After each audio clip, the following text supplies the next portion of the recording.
네, 경북 상주에서 발생한 살충제 음료수 사건에서 또 다른 살충제 병이 나오면서 사건과 관련해 제3의 인물이 있는 것은 아닌지 논란이 일었는데요.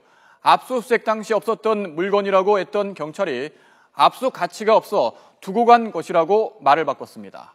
그런 가운데 상주시 금계리 마을에서 같은 성분의 살충제가 발견됐습니다. 취재기자 연결해 자세한 내용 들어보겠습니다. 이윤재 기자.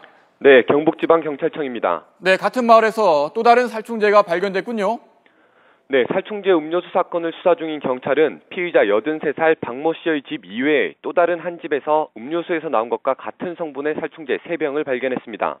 음료수에 섞인 살충제는 아무런 맛이 없고 색깔도 없어 사고의 위험이 커 지난 2012년 단종된 농약인데요. 같은 성분의 농약이 마을에서 또 나온 겁니다.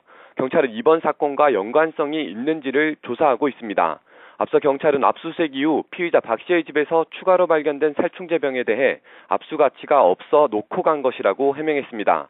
피해 할머니들이 마신 음료수에서 나온 것과 같은 종류의 살충제인데 먼지가 쌓이고 오래돼서 그냥 두고 갔다는 겁니다.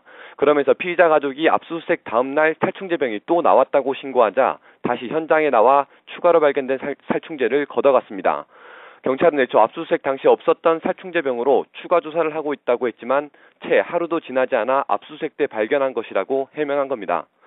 경찰의 오락가락 해명은 이번이 처음이 아닙니다. 사건 발생 다음 날인 지난 15일 수사 상황에 대해 공식 발표를 진행하면서 범행에 사용된 농약이 원예용 제초제라고 발표한 겁니다. 경찰이 수사 혼선을 자초했다는 비판을 받은 대목입니다.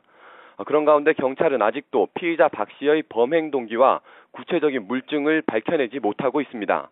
80대 고령의 피의자인 박 씨의 건강 상태가 나빠져 그제와 어제 병원에서 치료를 받으면서 경찰 수사는 차질을 빚었습니다.